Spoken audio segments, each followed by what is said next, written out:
Indo British advanced pain clinic, నొప్పిమాయం surgery దూరం. For appointments 9155515563. నమస్తే, welcome to I dream inside politics with కవిత.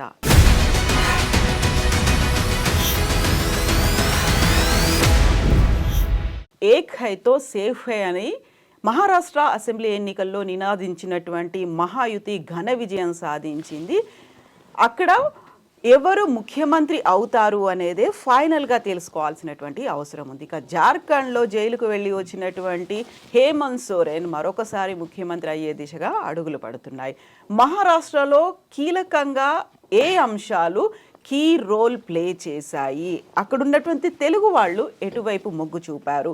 మనతో పాటుగా ఉన్నారు పొలిటికల్ అనలిస్ట్ ప్రకాష్ గారు. ప్రకాష్ గారు నమస్కారం అండి. సో మహారాష్ట్ర అనేది చాలా కీలకంగా కనిపించింది మనకు. 5 ఏళ్ల పాటు జరిగినటువంటి పొలిటికల్ డెవలప్మెంట్స్ ఎపిసోడ్స్ ఇవన్నీ చూసిన తర్వాత ఇప్పుడు మహాయుత్తో పాటుగా మహాగఠబంధన్ ఇవన్నీ కలిసి పోటీ పడ్డప్పుడు ఎవరి వైపు మొగ్గు ఉంటుంది అనేది చాలా క్లియర్గా కీలకంగా కనిపించింది. ఈరోజు తేలిపోయింది. ఎవరెవరు ఎటువైపు ఎందుకని ఓటు వేశారనిపించింది మీకు? ఎన్నికల మేనిఫెస్టోల కంటే కూడా ఇతర కారణాలు ఎక్కువగా ప్రభావితం చేశాయి. మనము ఒక 3 నెలల క్రితం మహారాష్ట్రలో ఉన్న పరిస్థితి చూస్తే యాంటీ బీజేపీ వేవ్ స్పష్టంగా కనబడ్డది. ఈవెన్ పార్లమెంట్ ఎలక్షన్స్ అంతా ఇప్పుడు 6 నెలలే అయింది కదా, రిజల్ట్స్ 5 నెలలు 6 నెలలు. ఈ 5-6 నెలల్లో ఏం మేజర్ మార్పు వచ్చింది? చాలా ప్రతికూల వాతావరణం ఉండేది అప్పుడు. అందరు అన్నారు నెక్స్ట్ మహారాష్ట్రలో కాంగ్రెస్ రాబోతుంది అని. అవును, అంటే బీజేపీ వాళ్ళు కూడా అన్నారు, వాళ్ళు కూడా చాలా టఫ్ ఉంటుంది ఎలక్షన్, ఎవరికి వచ్చినా స్లైట్ ఎడ్జ్ ఉంటుంది అని అన్నారు. నెక్ టు నెక్ ఉంటుంది అని అన్నారు. అంటే ఈ 5-6 నెలల్లో బీజేపీ తీసుకున్న కొన్ని నిర్ణయాలు వాళ్ళకు అనుకూలంగా ఓట్ బ్యాంకును టర్న్ చేయగలిగాయి. వాస్తవంగా కాంగ్రెస్ మేనిఫెస్టో చాలా జనాకర్షణ పథకాలతో నిండి ఉన్నది. అంటే కర్ణాటక కంటే తెలంగాణ ఎలక్షన్స్లో ఎక్కువ హామీలు ఇచ్చారు, తెలంగాణ కంటే మహారాష్ట్రలో ఎక్కువ హామీలు ఇచ్చారు.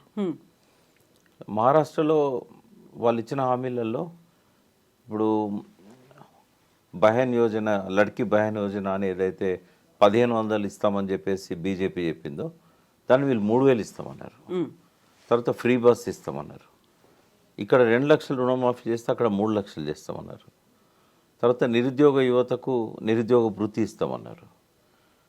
ఇంకా వాటికి అంతు లేదు ఆ వాగ్దానాలు, హామీలు. అయితే అక్కడ ప్రజలను ప్రభావితం చేసింది ఏంటంటే కొంత మహారాష్ట్ర తెలంగాణ బార్డర్ చాలా ఎక్కువ కిలోమీటర్స్ బార్డర్ ఉంటుంది. రైట్ ఫ్రమ్ మీకు జైరాబాద్ అవతల నుంచి అక్కడ మధ్యలో కొద్దిగా బీదర్ జిల్లా ఉన్నా కూడా అక్కడ నుంచి స్టార్ట్ చేస్తే దాదాపుగా బెల్లంపల్లి, దాదాపు ఏటూరు నాగరం వరకు కూడా, అంటే ఛత్తీస్గఢ్ కొంచెం గడ్చిరోలి డిస్ట్రిక్ట్ వరకు, అంటే సిర్పూర్, కాగజ్ నగర్, బెల్లంపల్లి అక్కడ దాకా బౌండరీ ఉంటుంది. సో ఎక్కువ రాకపోకలు ఉంటాయి. తర్వాత అక్కడ కూడా మన తెలుగు వార్తలు వింటూ ఉంటారు, వాళ్ళకి తెలుగు వస్తుంది. సో ఇక్కడ ఏ హామీ కూడా అమలు చేయట్లేదు కాంగ్రెస్ ప్రభుత్వం. కర్ణాటకలో కూడా హామీల అమల్లో చాలా వైఫల్యాలు ఉన్నాయి. సో ఈ విషయాలన్నీ వీళ్ళు మాటలు ఇస్తారు తప్ప వీళ్ళు నెరవేర్చారు అనేది ఒక ప్రచారం అయితే అక్కడ జరిగినట్టుంది. తెలుగు వాళ్ళ మీద ప్రధానంగా ఈ మేనిఫెస్టో ప్రభావం ఏం లేదు. ఇక్కడ నుంచి వెళ్ళిన మన మంత్రులు కానీ, ముఖ్యమంత్రి గారు కానీ, రేవంత్ రెడ్డిది, వీళ్ళ ప్రభావం కూడా పెద్ద కనబడలేదు. అదే కేసీఆర్ అక్కడ బీఆర్ఎస్ను విస్తరించే క్రమంలో చాలా స్పష్టంగా కనబడ్డది కేసీఆర్ ప్రభావం. ఆ పాలన కావాలని కోరుకున్నారు. కేసీఆర్ వస్తే రైతులకు బాగా లాభం జరుగుతుంది అనుకున్నారు. బట్ రైతులకు అనుకూలంగా కాంగ్రెస్ ఇచ్చిన హామీలను మాత్రం నమ్మలేదు. పెరిఫెరీలో ఉన్న అన్ని జిల్లాల్లో కూడా సీతక్క వీళ్ళంతా ఇక్కడ నాయకులు అంతా పోయి క్యాంప్ వేసి పనిచేశారు. వాళ్ళ ప్రభావం కూడా పెద్దగా ఏం లేదు. మహారాష్ట్రలో అన్ని కార్నర్స్ నుంచి కూడా ఒకే రకమైన ఫలితాలు వచ్చాయి. దాదాపుగా బీజేపీ అన్ని దిక్కులో కూడా తన ప్రభావాన్ని చాటింది. అంటే ఇక్కడ వాళ్ళు తీసుకున్న నిర్ణయాలు ఏంటి? ప్రధానంగా ఈ 5-6 నెలల్లో ఇంత గెలుపును ప్రభావితం చేయగలిగిన ఏంటి అన్నప్పుడు, ఒకటి నేషనల్ లెవెల్లోనే వాళ్ళు ఒక పాలసీ తీసుకున్నారు, ప్రాంతీయ పార్టీలను చీల్చాలి, వీలైనంత వరకు వాటి ప్రభావం నుంచి ప్రజలను జాతీయ పార్టీల వైపుగా తీసుకురావాలి, నాయకత్వాన్ని, ఎదిగిన నాయకత్వాన్ని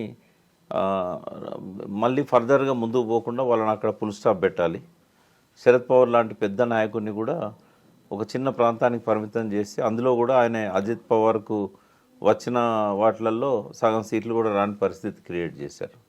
అంటే ఎన్సీపీ పెట్టింది శరద్ పవార్, నడిపింది శరద్ పవార్, దాన్ని దేశ రాజకీయాల్లోకి తీసుకెళ్ళి ప్రధాని ఎవరు ఉండాలి అనే డిసైడ్ చేసే స్థాయి వరకు తానే ప్రధానమంత్రి క్యాండిడేట్గా ఉండాలనే దాకా ఎన్సీపీ ఎదిగింది.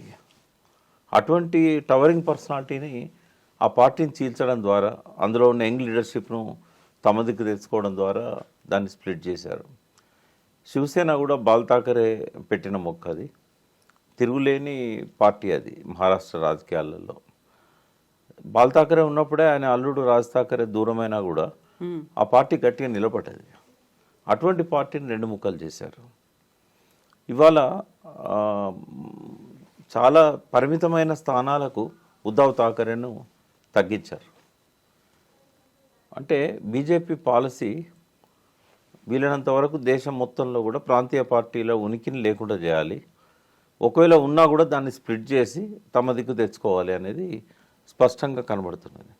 తెలంగాణలో కూడా ప్రయత్నం చేశారు. మొదటి టర్ములోనే హరీష్ రావును తమ దిక్కు తెచ్చుకోవాలనేది ఒక పెద్ద ప్రయత్నం చేశారు. కానీ హరీష్ రావు స్ట్రాంగ్గా నిలబడంతో ఆ ప్రయత్నాలు ఫెయిల్ అయినాయి. అంటే ఆ ప్రయత్నం కంటిన్యూగా నడుస్తూనే ఉంది. ఇప్పుడు కూడా మొన్నటి ఎన్నికల కంటే ముందు ఆ ప్రయత్నం జరిగింది. ఎన్నికల తర్వాత ఓ ప్రచారం చేశారు, హరీష్ రావు గారు 20 మంది తీసుకొని మా పార్టీలోకి వస్తున్నారని. అంటే ఎప్పుడు ప్రాంతీయ పార్టీలను టార్గెట్ చేయడం అనేది మహారాష్ట్రలో వాళ్ళ స్ట్రాటజీ ఫలించింది. వాళ్ళు ఒక్కటి కాకుండా ఆపగలిగారు. అవసరమైన అంటే పార్టీని స్ప్లిట్ చేయడానికి ముఖ్యమంత్రి స్థానాన్ని కూడా శివసేన నుంచి చీల్చుకొని వచ్చిన షిండేకి ఇవ్వగలిగారు. మళ్ళీ ఆయన ఎక్కడ వాళ్ళ దిక్కు వెళ్తాడేమో అని మళ్ళీ గెలిచిన తర్వాత కూడా నువ్వే ముఖ్యమంత్రి అని చెప్పారు. ఇప్పుడు ఇస్తారనేది అనుమానం, ఎందుకంటే ఎక్కువ సీట్లు బీజేపీకి వచ్చాయి కాబట్టి ఆయనకు ఇవ్వాలని ఏం లేదు. సో అక్కడ ప్రధాన పాత్ర ఈ ఎన్నికల్లో ఆర్ఎస్ఎస్, ఈ విక్టరీకి సింహభాగం ఆర్ఎస్ఎస్దే. వాళ్ళు ఏం చేశారంటే 1,50,000 సమావేశాలు పెట్టారు రాష్ట్ర వ్యాప్తంగా. మొత్తం 3 monthsలో 100 రోజుల లోపల రాష్ట్ర వ్యాప్తంగా అన్ని విలేజ్లలో 45,000 గ్రామాలలో ప్రతి తలుపు తట్టారు. వాళ్ళకు ఒక 40 దాకా ఫ్రంటల్ ఆర్గనైజేషన్స్ ఉన్నాయి, అఫిలియేట్స్. ప్రతి సంస్థ నుంచి టీమ్స్ ఫామ్ అయ్యి మహారాష్ట్ర అంతా కూడా అన్ని గ్రామాలలో, అన్ని పట్టణాల్లో, అన్ని వార్డులలో, డివిజన్స్లలో చాలా 1-on-1 కాంటాక్ట్తోని ప్రజలను బాగా ప్రభావితం చేసే విధంగా ఆర్ఎస్ఎస్ శక్తులు పనిచేశాయి. అది తెర వెనుక జరిగిందంతా, ఎక్కువ ప్రచారం లేకుండా, ఆర్భాటం లేకుండా. దాని ఇంపాక్ట్ బాగుంది. ఈ ఒక్కటిగా ఉంటే బలపడతామనే స్లోగన్ ఏదైతే ఇచ్చారో అది హిందువులకు ఉద్దేశించి ఇచ్చింది. అది హిందువులను ఉద్దేశించి ముస్లింల బూచిని చూపెట్టి వాళ్ళు ఫ్యామిలీ ప్లానింగ్ చేసుకోవట్లేదు, ఒక్కొక్కరి ఇంట్లో 15 మంది 20 మందిని అంటున్నారు, జనాభా ఇట్లా పెరుగుతూ పోతే మనం మైనారిటీలం అవుతాం, వాళ్ళని ఆపాలి. తర్వాత హిందువులను ముస్లింలుగా మార్చే ప్రక్రియ కొనసాగుతూ ఉంది. జిహాదీ ప్రక్రియ, జిహాదీ కంటే ఈ మత మార్పిడులు బాగా జరుగుతూ ఉన్నాయి. ఈ మత మార్పిడులు కొంత కన్విన్సింగ్గా హిందువులను కరెక్టే కదా, వాళ్ళు మన వాళ్ళను ముస్లింలుగా మారుస్తున్నారు, ఇట్లాంటి ఇంకోటి టెర్రరిస్టులను ఎంకరేజ్ చేస్తున్నారు.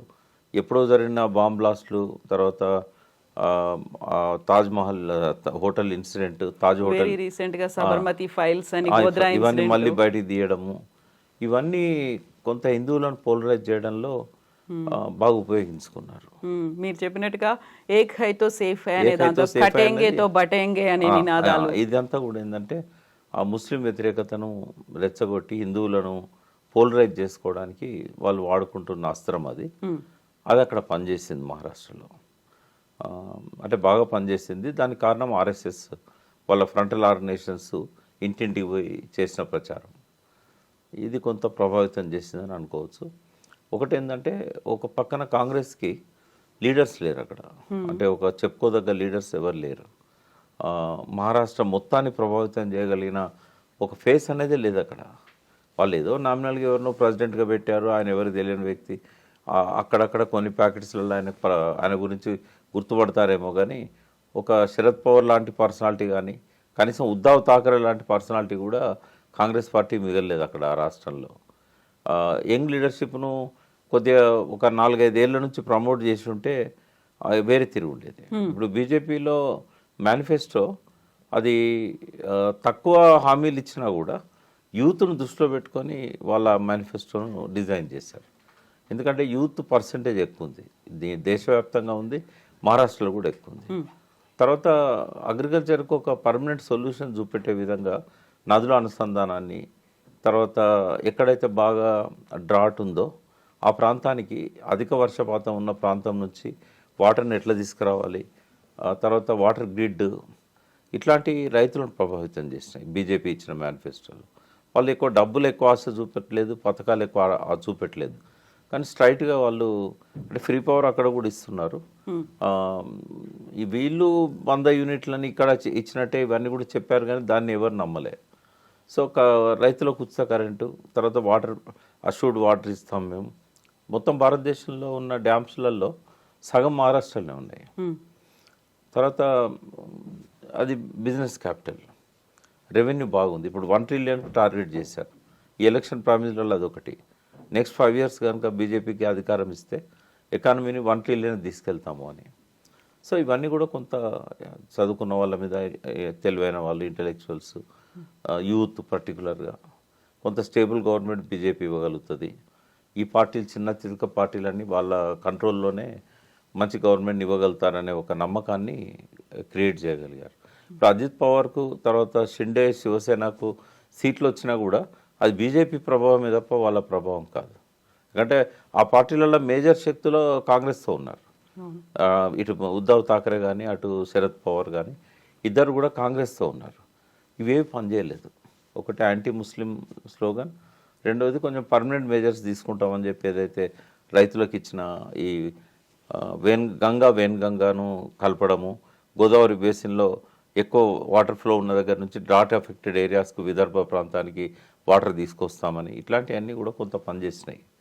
సో ఏదేమైనా మోడీ, అమిత్ షాలు వాళ్ళు ప్రత్యక్షంగా వాళ్ళు అనేక సభలలో పాల్గొని ఆయనకు లీడర్షిప్ ఉంది. అంటే ప్రధానమంత్రిగా 11 సంవత్సరాల నుంచి ఉన్నాడు కాబట్టి ఆ ఇంపాక్ట్ ఉంటుంది కొంత. అటువంటి పర్సనాలిటీస్ కాంగ్రెస్లో లేరు. ఈవెన్ మల్లికార్జున ఖర్గేని ముందు పెట్టారు.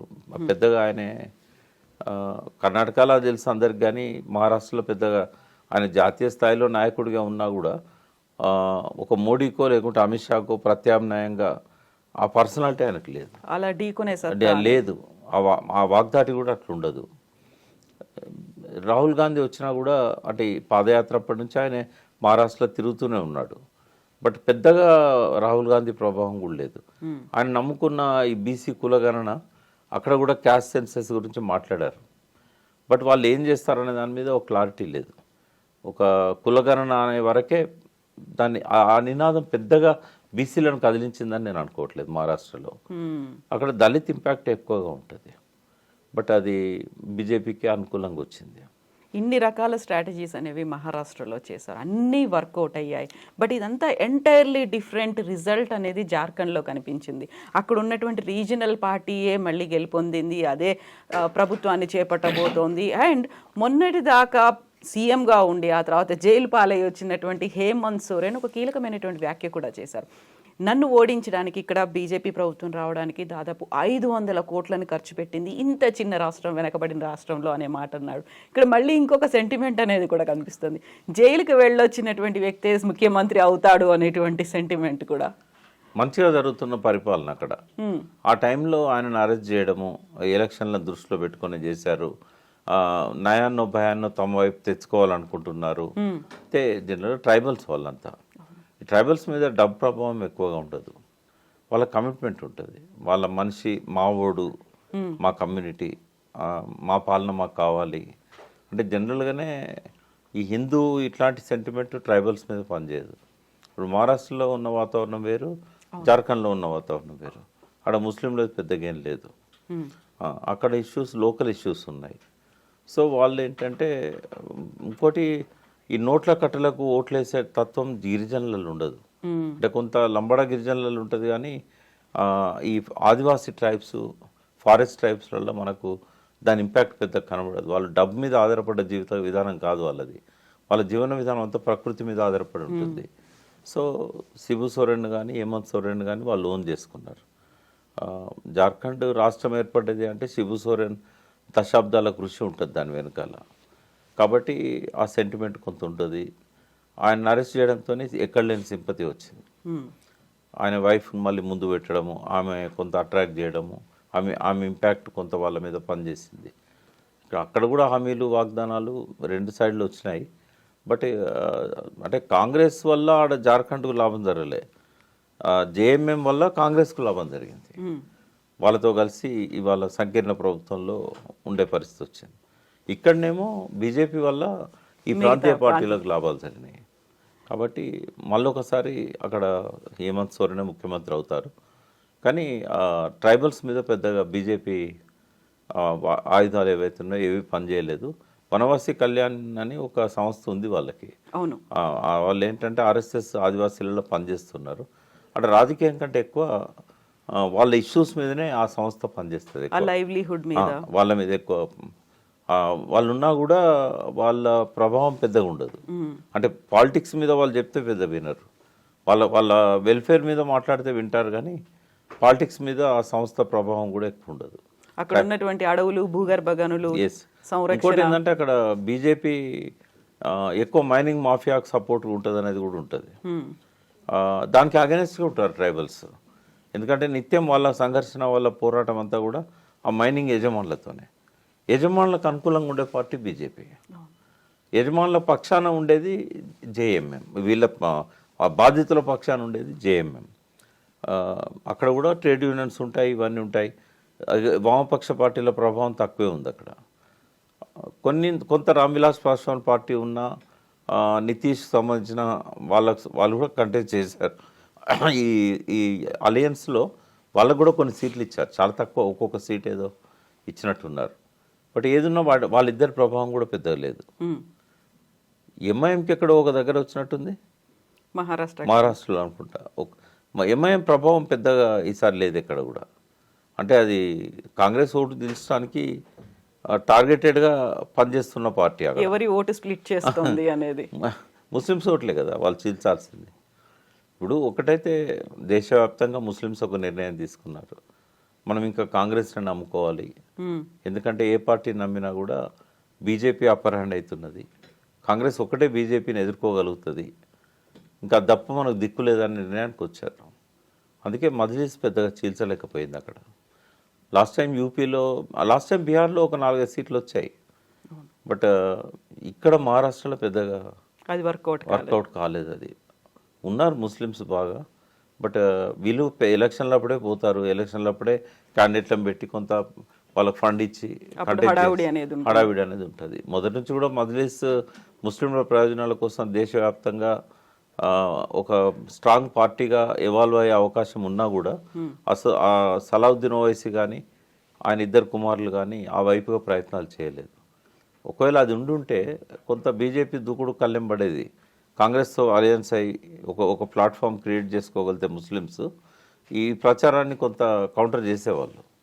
ఎందుకంటే ఎవరో ఒక 1% టెర్రరిజాన్ని ఎంకరేజ్ చేసే ముస్లిమ్స్ ఉండొచ్చు, ఇంకొక 1% మత తత్వాన్ని ఎంకరేజ్ చేస్తూ మత మార్పిడులు చేసే ముస్లిమ్స్ ఉండొచ్చు.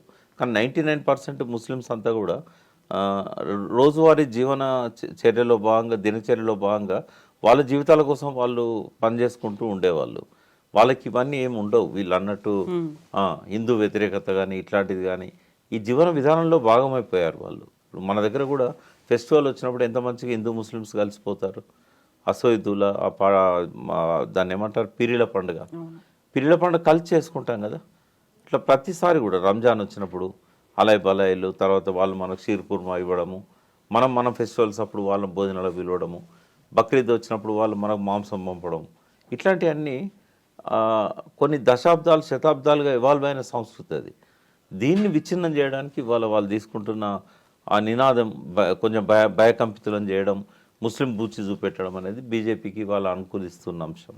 దాన్ని కౌంటర్ చేయడానికి సెక్యులర్ ఫోర్సెస్ అంతా కూడా ఒక్కటి కావాలి, గెలుపు ఓటంలో ఎవరికైనా రావచ్చు, ఓడిపోవచ్చు, గెలవచ్చు. కానీ ఒక రాంగ్ ట్రెండ్ని, రాంగ్ కల్చర్ని, ఒక విష సంస్కృతిని ప్రజల మెదళ్ళలో నింపి తమ పబ్బం గడుపుకోవాలని చూస్తున్నది బీజేపీ. ఇక్కడ ప్రకాష్ గారు ఇంకొక వాదన కూడా వినిపించింది. మహారాష్ట్ర ఎన్నికల రిజల్ట్స్ని బేస్ చేసుకుని దేశవ్యాప్తంగా జమిలిని అమలు పరచాలా వద్దా అనే ఒక నిర్ణయాన్ని కూడా బీజేపీ తీసుకుంటుందని. ఇప్పుడు మహారాష్ట్ర ఎన్నికల ఫలితాలు తమకు అనుకూలంగా వచ్చాయి కాబట్టి ఎలాంటి నిర్ణయం ఉంటుంది అనుకుంటున్నారు మీరు? ఇవి ప్రభావితం చేయవు వాటి మీద, వీటి ప్రభావం ఏముండదు. కాకుంటే ఇప్పుడు ఈ మహారాష్ట్రలో వచ్చిన ఫలితం ప్రభావం ఎట్లుంటుందంటే, అక్కడ కర్ణాటకలో బీజేపీని, కాంగ్రెస్ కూల్చడానికి అక్కడ ప్రిపేర్ అవుతారు. మళ్ళా ఇక్కడ కూడా కాంగ్రెస్ను అస్థిరపరచడానికి బీజేపీ ప్రయత్నం చేస్తుంది. కాకుంటే ఇక్కడ వాళ్ళ మింగుడు పడింది ఏంటంటే, ఇక్కడ ఒక బీఆర్ఎస్ అనేది సెకండ్ పొజిషన్లో ఉన్న పార్టీ.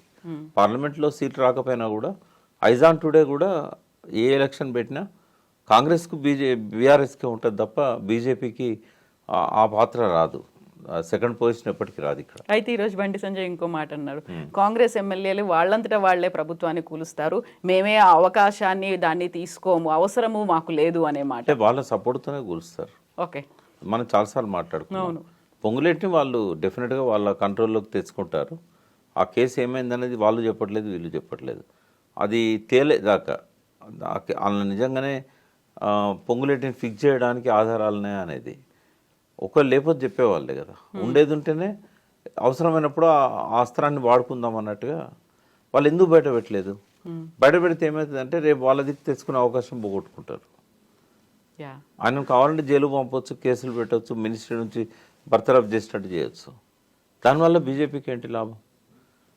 ఆయన మీద ఉన్న ఆరోపణలను అట్లే పెట్టి రేపు మీరు ఓ 10 మంది ఎమ్మెల్యేలతో బయటికి రండి, మిమ్మల్ని మేము ముఖ్యమంత్రి చేస్తాం, అన్ని శక్తులను మేము మీకు అనుకూలంగా పోలరైజ్ చేస్తాం.